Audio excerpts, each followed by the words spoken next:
Long before the M3 became an icon, before the M5 redefined sports sedans, and before BMW's M badge became one of the most recognizable performance symbols in the world, there was a project so ambitious that many people inside the company believed it would change BMW forever. It wasn't a sedan. It wasn't a coupe. And it certainly wasn't designed for everyday driving. It was a mid-engine supercar created to fight the best machines Ferrari, Porsche, and Lamborghini could build. Its name was the BMW M1, and remarkably, it remains the only true mid-engine production supercar BMW has ever released. Looking back today, that's almost impossible to believe. A company famous for front-engine sports sedans once invested enormous resources into creating an exotic supercar with racing at the center of its DNA. Yet despite its breathtaking design, advanced engineering, and enormous potential, the M1 never fulfilled the purpose for which it had been created. Not because it wasn't fast enough. Not because it wasn't beautiful enough. But because the rules of motorsport changed before BMW could even begin the fight. To understand how such an extraordinary situation unfolded, we have to return to the mid-1970s. BMW Motorsport was still a young division, established only a few years earlier with a simple mission: to prove that BMW belonged among the greatest performance manufacturers in the world. Success in touring car racing had already demonstrated the company's engineering talent, but executives wanted something far more ambitious. They wanted to compete in international Group 4 and eventually Group 5 racing with a purpose-built supercar designed from the ground up. Homologation rules required hundreds of road-going examples before the race car could legally compete, meaning BMW needed to build a genuine production automobile first. That decision would ultimately create one of the most fascinating engineering projects in the company's history. Because BMW had never developed a mid-engine road car before, it searched for experienced partners capable of turning the vision into reality. Lamborghini was initially chosen to help engineer and manufacture the new supercar, an arrangement that sounded almost unbelievable even at the time. Germany's rising performance brand would join forces with Italy's master of exotic sports cars. On paper, it looked like the perfect partnership. In reality, it quickly became a nightmare. Lamborghini was struggling with severe financial difficulties, production delays became impossible to ignore, and the entire project drifted dangerously close to cancellation. Had BMW simply walked away at that moment, the M1 might never have existed. Instead, the company made a bold decision. Rather than abandoning the project, BMW reorganized the entire production process across multiple specialist companies. Giorgetto Giugiaro, one of the greatest automotive designers in history, was responsible for the dramatic wedge-shaped body, giving the M1 a silhouette that still looks timeless nearly half a century later. The fiberglass body panels were produced by Italian specialists, the space-frame chassis was engineered by Marchesi, final assembly was completed by Bauer in Germany, while BMW Motorsport installed the drivetrain and performed the finishing work before every car reached its owner. It was one of the most complicated production systems ever used for a road car. Every BMW M1 traveled through multiple companies before becoming complete, making it feel almost hand-built rather than mass-produced. At the center of everything was an engine that would later become one of BMW's greatest masterpieces. The naturally aspirated 3.5-liter M88 inline-six produced around 277 horsepower in road-going form, an impressive figure for the late 1970s, but raw numbers fail to capture what made the engine so extraordinary. It featured dual overhead camshafts, 4 valves per cylinder, individual throttle response that felt razor-sharp for its era, and a willingness to rev that immediately separated it from almost every other 6-cylinder engine on the market. Personally, I think the M88 is one of the most important engines BMW has ever built. Not simply because it powered the M1, but because it became the foundation for an entire generation of legendary M cars. Without this engine, there might never have been the original M5, the first M6, or the reputation BMW Motorsport enjoys today. In many ways, the soul of every classic M car began inside the engine bay of the M1. Everything appeared to be falling perfectly into place. BMW finally had the supercar it had dreamed about, homologation was within reach, and the company seemed ready to challenge the biggest names in motorsport. But then, just before the race truly began, everything changed. Everything was finally ready. BMW had invested years of development, assembled one of the most advanced sports cars Europe had ever seen, and built enough road-going examples to satisfy homologation requirements. The entire purpose of the M1 had always been competition. The road car was never the final goal, it was simply the ticket that would allow BMW Motorsport to enter the world's biggest racing championships. Engineers imagined the M1 fighting Porsche on legendary circuits, proving that BMW belonged among the greatest performance manufacturers on Earth. But before the first real battle even began, the rules changed. The FIA revised the Group 5 regulations, and suddenly the carefully planned homologation program no longer fit the championship BMW had spent years preparing for. Overnight, one of the company's most ambitious motorsport projects lost the opportunity it had been created for. Imagine spending years building the perfect weapon only to discover the war has already changed before you arrive. Personally, I think that's one of the cruelest moments in automotive history. The BMW M1 wasn't defeated by Ferrari. It wasn't beaten by Porsche. It wasn't slower than its rivals. It was defeated by paperwork.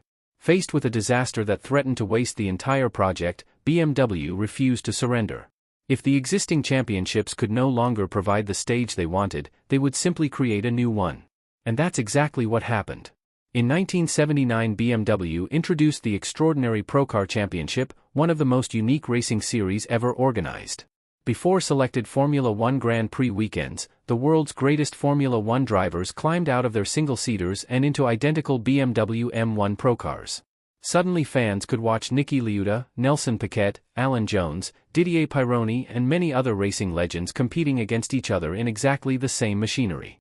There were no excuses about having a faster chassis or a better engine. Every driver had virtually identical equipment, meaning talent alone decided the outcome. Even today, many historians consider Procar one of the purest forms of motorsport ever created. Watching Formula One world champions wrestling screaming mid-engine BMWs around famous European circuits remains one of the greatest spectacles in racing history. The Procar version itself was an entirely different animal compared with the road car. The naturally aspirated M88 engine evolved into a race-bred powerhouse producing around 470 horsepower, revving with astonishing intensity and delivering performance that placed it among the fastest racing machines of its era. Massive aerodynamic components, dramatically wider bodywork, lightweight construction and racing suspension transformed the elegant Giugiaro design into something far more aggressive. Every unnecessary kilogram disappeared. Comfort no longer mattered. Luxury no longer existed. Only speed remained. Yet despite the excitement surrounding Procar, everyone inside BMW understood the truth. This championship had never been part of the original plan. It was a brilliant solution to an unexpected problem, but it could never fully replace the international racing program the M1 had originally been built to dominate. The dream had already changed forever. Ironically, while the racing future became uncertain, the road car quietly began building its own legend.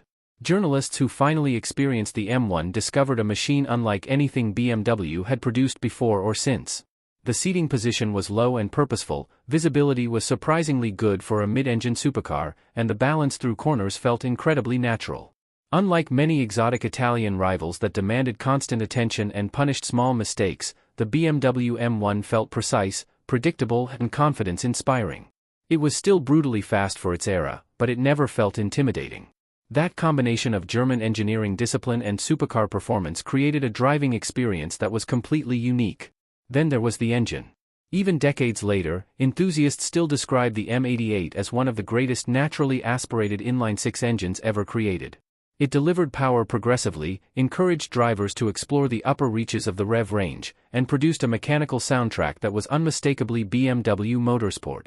More importantly, this engine refused to let the M1 disappear into history. BMW recognized just how extraordinary it was and chose to adapt it for future performance models. The first-generation M5, internally known as the E28, inherited a version of the M88, instantly becoming the fastest production sedan in the world.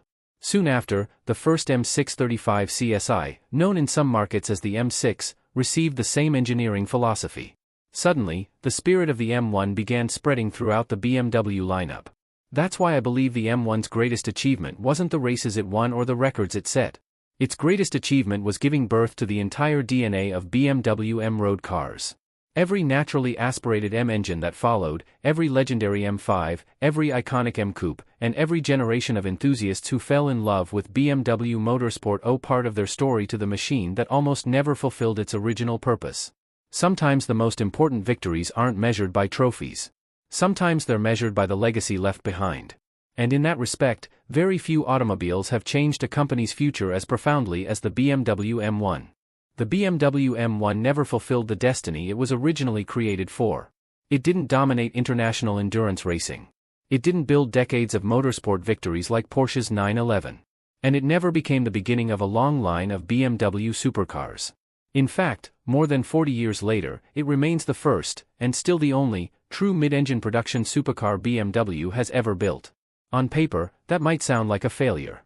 But history rarely judges great automobiles by the plans they couldn't complete. It judges them by the future they inspired. Personally, I think that's exactly why the BMW M1 deserves far more recognition than it usually receives. It wasn't simply another rare exotic from the late 1970s. It became the foundation upon which BMW Motorsport built its entire identity. Before the M1, the letter M meant very little outside racing circles. After the M1, it slowly became one of the most respected performance badges in the automotive world. The incredible M88 inline-six didn't disappear when production ended. It evolved into the heart of the first BMW M5, transformed the M635 CSI into one of the fastest Grand Tourers of its era, and established an engineering philosophy that would define BMW M for decades. High-revving naturally aspirated engines, perfect driver engagement, mechanical precision, and performance without unnecessary excess, all of those characteristics can trace their roots back to the M1. In many ways, every legendary M car that followed carries a small piece of its DNA. What's even more remarkable is how modern the M1 still feels today. Giorgetto Giugiaro's sharp wedge-shaped design has aged with extraordinary elegance. Unlike many supercars of its era that now appear trapped in the past, the M1 still looks purposeful, balanced, and unmistakably exotic. Open the rear deck and you'll find an engine that remains a masterpiece of mechanical engineering. Sit behind the wheel and you'll discover something increasingly rare in today's automotive world, a machine that communicates through steering feel, throttle response, and chassis balance rather than computers and software. There are no driving modes to configure, no artificial engine sounds played through speakers, and no electronic systems constantly deciding how the car should behave. Every sensation comes directly from the machine itself. And perhaps that's why collectors value the M1 more with every passing year. They aren't simply buying one of the rarest BMWs ever produced. They're preserving the moment when BMW dared to dream beyond everything it had built before.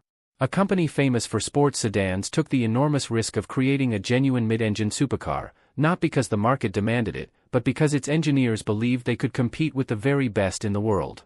That kind of ambition is incredibly rare, and even rarer when it succeeds well enough to shape an entire brand for generations. Today, the M1 occupies a unique place in automotive history. Ferrari had the F40. Porsche had the 959. Lamborghini had the Countach. And BMW had the M1, a car that may never have achieved the racing career it deserved, but one that forever changed the direction of BMW Motorsport. Without the M1, there might never have been the E28 M5, the E24 M635 CSI, the E30 M3, or the countless M cars that enthusiasts continue to celebrate around the world. Some cars become legendary because they win championships. Others because they break world records. The BMW M1 became legendary because it created something far more valuable than trophies. It created an identity. It proved that BMW Motorsport could build not only fast cars, but truly extraordinary ones. And although the company never built another production mid-engine supercar after the M1, every time a driver presses the start button in an M car and feels that unmistakable connection between engine, chassis, and road, a small part of the M1 spirit is still there. That may be its greatest victory of all. If you enjoyed this documentary, don't forget to leave a like and subscribe for more stories about the world's most legendary automobiles.